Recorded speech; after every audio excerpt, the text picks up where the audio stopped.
Você sabe como lidar com os outros depois de uma traição, o que contar, a quem contar e como proteger o seu relacionamento?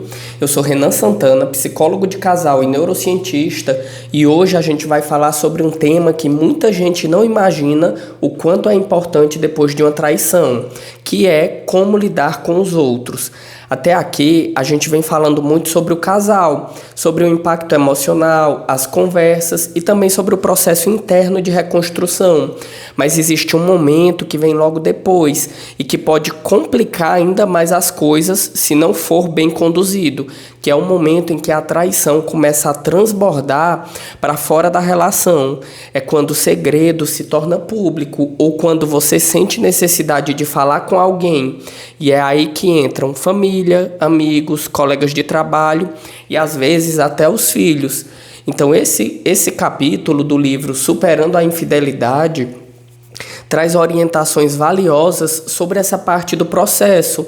E o objetivo da nossa conversa hoje é te ajudar a entender o que vale a pena compartilhar, para quem vale a pena contar e como proteger tanto a sua própria recuperação quanto a chance de reconstrução da relação. Então vamos lá. Quando a infidelidade acontece, o primeiro impulso é contar para alguém, contar para desabafar, para ser ouvido, para buscar consolo, ou às vezes até para provocar o outro de alguma forma. E esse impulso é natural, ninguém aguenta lidar com tanta dor sozinho. O problema é que no calor da emoção, a gente esquece que tudo que é dito nesse momento pode ecoar muito tempo depois. Então pense numa situação que é bastante comum. Uma mulher descobre que o marido a traiu e, tomada pelo desespero, pela emoção, pela dor, ela desabafa com a mãe e com a irmã. E aí elas se revoltam, se colocam do lado dela, falam tudo o que sentem. E algumas semanas depois, o casal decide reconstruir a relação. Só que a família não perdoa, não aceita, não esquece. E aí a cada encontro em família o clima fica pesado. Então esse é um exemplo claro de como um desabafo que parecia um alívio pode acabar se tornando um obstáculo na tentativa de recomeçar. Então por isso, antes de contar algo para alguém, vale a pena parar e pensar sobre o motivo que te move a fazer isso. Então tente se perguntar: eu quero contar para ser acolhido, acolhida ou para atingir a outra pessoa? Eu estou buscando consolo ou estou buscando vingança? E o que realmente eu espero ao dividir isso com essa pessoa? Então você tentar ter clareza sobre a sua intenção é o primeiro passo para evitar arrependimentos. O que chega muito na clínica é que quem foi alvo da traição acaba acionando a família de quem traiu. Então, para tentar cooptar pessoas para ficar do lado, né, para ter defesa também. Então isso acontece bastante, mas no fim das contas, se você for tentar reconstruir esse relacionamento, fazendo esse movimento de colocar as pessoas contra a sua parceria, não vai te ajudar nessa fase de reconstrução. Pelo contrário, pode gerar um grande arrependimento. Então por isso que é importante ter bastante clareza da sua intenção. Você quer afetar a pessoa? Você quer se vingar? Quer atingir? Ou você quer acolhimento, orientação, clareza, consolo? Então, depois que você entende por quê, vem uma segunda reflexão que também é importante. Para quem você vai contar? Essa é uma escolha que precisa ser feita com muito cuidado, porque nem todo mundo está preparado para te ouvir sem julgar o acontecimento. E às vezes as pessoas que mais amam você são justamente aquelas que menos vão conseguir manter uma neutralidade. Então tente escolher alguém que realmente possa te ajudar. Um terapeuta, um líder espiritual ou um amigo que sabe acolher sem se meter. Evite se abrir com pessoas que vão transformar a sua dor num espetáculo ou quem vai reforçar o papel de vítima ou de vilão. Então, é importante pensar no longo prazo, Porque se o casal decide reconstruir, aquelas pessoas para quem você contou, naturalmente continuarão fazendo parte da sua vida. E conviver com quem sabe de tudo o que aconteceu pode ser muito desgastante. Então compartilhe o necessário com quem realmente pode te oferecer apoio de qualidade e não apenas opinião guiada por emoção. Outro ponto muito delicado que o livro traz é sobre como lidar com a pessoa com quem o seu parceiro se envolveu, ou a sua parceira. Então, essa é uma das partes mais difíceis. Então, mesmo quando o caso termina, essa terceira pessoa continua ocupando um espaço simbólico dentro da relação. E fingir que isso não existe só piora as coisas. Por isso é essencial conversar abertamente sobre como o casal vai lidar com essa situação dali para frente. É preciso estabelecer limites claros, porque quanto mais nebulosa for essa questão, mais insegurança vai gerar. Então não dá para manter um contato com essa terceira pessoa sob a justificativa de amizade, porque esse tipo de ambiguidade confunde, reabre feridas e atrapalha o processo de cura. Só que a gente também precisa ser realista, porque existem situações em que o contato com a terceira pessoa é inevitável. Por exemplo, se as pessoas trabalham no mesmo lugar. Então, nesses casos, o ideal é estabelecer acordos específicos, como não se encontrar a sós, não trocar mensagens fora do ambiente de trabalho e também evitar conversas e contatos mais pessoais. E aí esses combinados, eles não são regras de controle, eles são uma medida de segurança emocional. Outra atitude poderosa é a transparência, que nesse momento vai ficar bastante fragilizada por conta da confiança. Mas qualquer contato, mesmo contatos breves ou involuntários, precisa ser comunicado para sua parceria. Não porque é uma obrigação, mas porque isso ajuda a reconstruir o vínculo de confiança. Então essa transparência é essencial. E por último, vale revisar esses limites de tempos em tempos. Então não é porque vocês estabeleceram isso hoje que vai ficar sendo assim para sempre. De tempos em tempos, revisitem esses combinados. Porque o que parece tolerável pode amanhã se tornar doloroso e vice-versa, né? Então, alguns casais decidem, inclusive, encerrar esse ciclo de forma simbólica. O livro traz o exemplo de um casal que escreveu uma mensagem conjunta à pessoa envolvida, dizendo assim, decidimos seguir com o nosso casamento e pedimos que você não entre mais em contato conosco. É justamente esse tipo de gesto, quando é feito de forma consciente e conjunta, que vai ter um peso psicológico enorme. Esse gesto comunica ao cérebro e ao coração que um ciclo se fechou.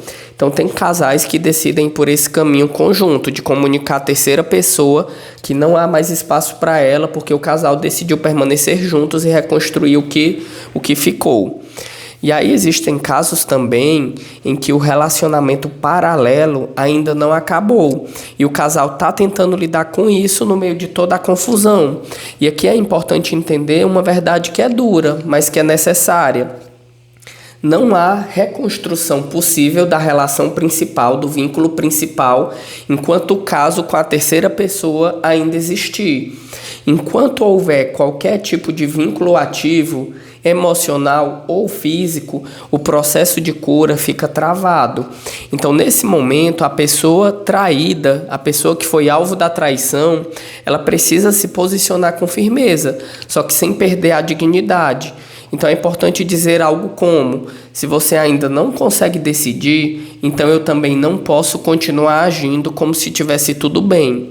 Essa postura não é uma ameaça, é uma autodefesa emocional. E aí o livro propõe que o casal estabeleça prazos e metas claras para que as decisões sejam tomadas com maturidade e não por impulso. E isso ajuda a transformar o caos em processo. Certo? Até aqui, tudo bem? Então vamos lá. Outro ponto que é delicado é como lidar com os filhos. E aqui o alerta é muito claro. As crianças não devem se tornar cuidadoras do casal. Então muitos pais, movidos ou pela culpa ou pela solidão, acabam desabafando com os filhos. E isso gera uma confusão emocional enorme. A criança não tem maturidade emocional para processar esse tipo de dor. Então, por isso, o ideal é dizer apenas o necessário, de acordo com a idade. Se forem muito pequenos, basta explicar que os pais estão passando por um momento difícil, mas que estão cuidando disso e que o amor por eles, pelas crianças, continua o mesmo. Se forem adolescentes, pode falar um pouco mais, mas sempre com respeito e evitando detalhes que prejudiquem a imagem de um dos pais. Então, o foco deve ser manter o vínculo seguro e deixar claro que os filhos não têm culpa e nem papel de resolver o problema. E aí, se houver necessidade, é importante também buscar apoio psicológico para eles, para as crianças ou para os adolescentes. Isso também é válido, especialmente quando perceberem tristeza, irritação, ansiedade. Então, o acompanhamento terapêutico ajuda a criança ou o adolescente a entender o que está acontecendo sem carregar esse peso. Além disso, o capítulo também fala sobre como lidar com a família e com os amigos. E esse é outro campo muito delicado, porque muita gente quer ajudar, mas ajuda da pior forma. Às vezes, o que era para ser um ombro vira um tribunal. Então, antes de compartilhar algo com alguém, pense se essa pessoa vai respeitar o seu sigilo, se ela vai ter equilíbrio emocional para te ouvir sem julgamento e principalmente o que você realmente espera dela. Você quer conselhos, quer desabafar, quer validação. Então, quando você não define isso, a conversa tende a sair do controle. E aí, outro cuidado é entender que se você pedir conselhos e não seguir, então a pessoa pode se magoar e isso vai criar um novo problema para você. Por isso, tente escolher com consciência. Evite transformar o seu círculo de apoio em um grupo de jurados que vão ali tornar a sua relação um tribunal de condenação. O mais importante é entender que proteger o relacionamento também é saber quem incluir e quem deixar de fora. Porque a cura da infidelidade não acontece em público. Ela precisa de um espaço íntimo, de silêncio e também de reconstrução a dois. Quando muita gente se envolve, cada opinião vira um ruído e o casal precisa de paz para se escutar. Por isso, o aprendizado desse capítulo pode ser resumido em uma ideia central. Nem toda dor precisa ser exposta e nem todo apoio é realmente apoio. Você pode desabafar, mas com consciência e propósito. Você pode buscar ajuda, mas com critério. Você pode colocar limites sem sentir culpa. E pode proteger o que ainda tem de verdadeiro, sem se sentir fraco ou fraca por isso. Então, a forma como você lida com os outros depois da traição pode definir se o relacionamento vai ter chance de se reconstruir ou se vai se afundar ainda mais. Porque muitas vezes o que destrói de vez não é o que aconteceu, é o que foi feito depois. Então, se essa fase é o que você está vivendo agora, eu te convido a fazer uma pausa, respirar e pensar com calma. Tente se perguntar: o que eu quero preservar, o que eu posso deixar para depois e o que de verdade me faz bem compartilhar. Então, a resposta dessas perguntas pode ser o seu primeiro passo para uma reconstrução mais leve, mais ética e também mais inteligente para te ajudar a trazer clareza sobre o que você vai querer decidir daqui para frente, após a descoberta da traição. Então, sigo com vocês no próximo capítulo para continuar instrumentalizando e discutindo sobre ferramentas que podem ser utilizadas no momento após uma traição. Até mais!